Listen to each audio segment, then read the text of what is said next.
tell you about euthanasia and assisted suicide and what it can do for us and for others around us.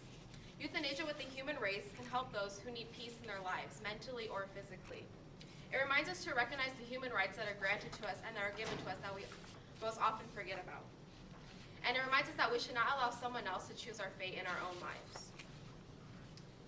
This should be considered legal in all 50 states of the United States. There are only 5 states currently where this is legal. It's Washington, Oregon, California, Vermont, and New Mexico.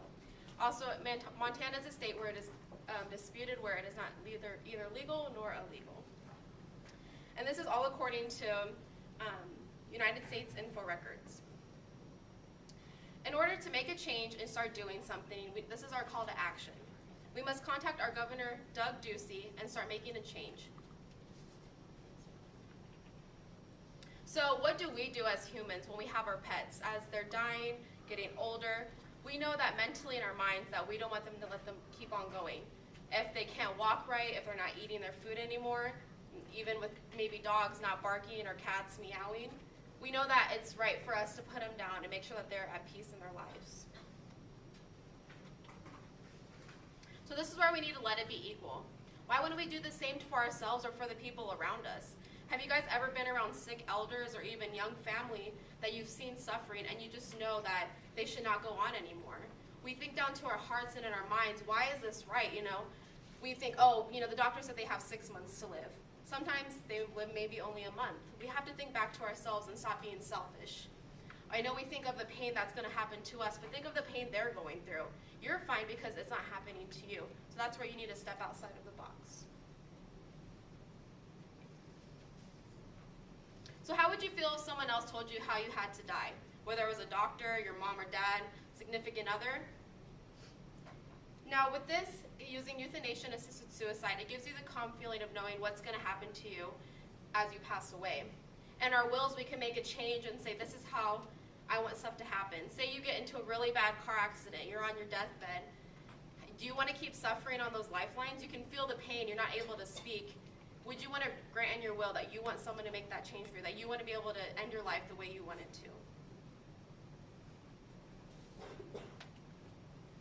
This is Brittany Maynard. Some of you may know her, some of you may not. This was a really famous case a couple years ago, actually. And according to CNN, this was a lady who was an advocate for compassion and choices.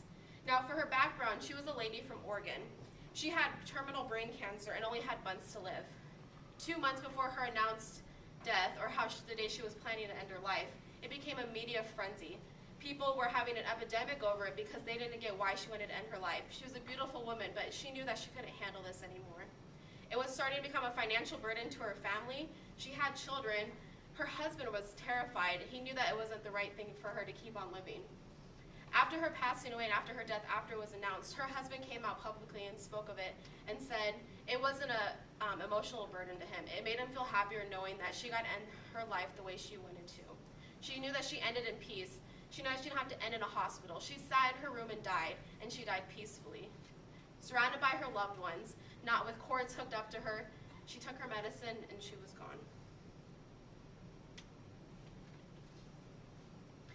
Now, that's where people argue. We say, well, if that person dies or if my mom wants to pass away, we have to think back to people who are having mental and physical issues. We've seen wackos who run the street and we wonder, what are they doing with their lives? People that are mentally right.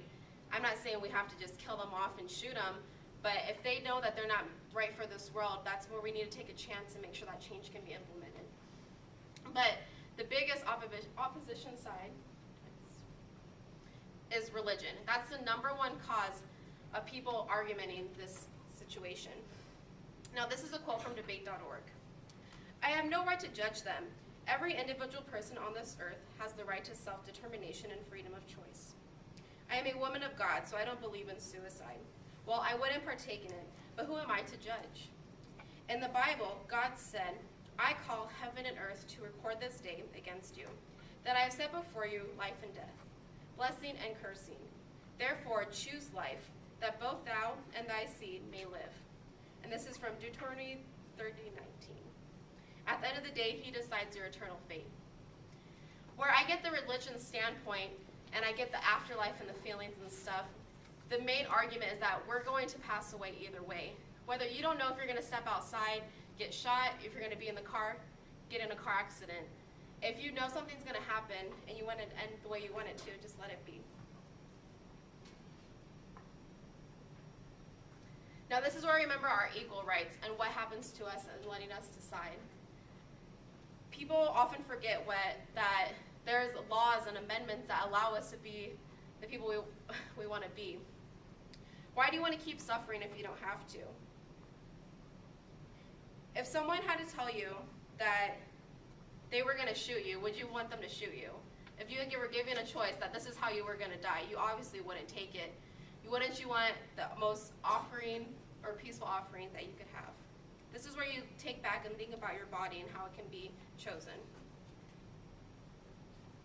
So this is the reminder of the call to action. You can contact Governor Doug Ducey and make a change for the state of Arizona and eventually across the United States.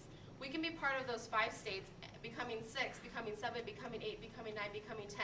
And for us, we are a social media frenzy type of people. You can contact our governor through Instagram, Twitter, Facebook, even email him. You can call the offices if you'd like, write a letter. They will talk back to you. They will speak up. We are the voices that begin the uproaring of voices. So remember to make a change. How many are with me today to allow assisted suicide and euthanasia? Thank you.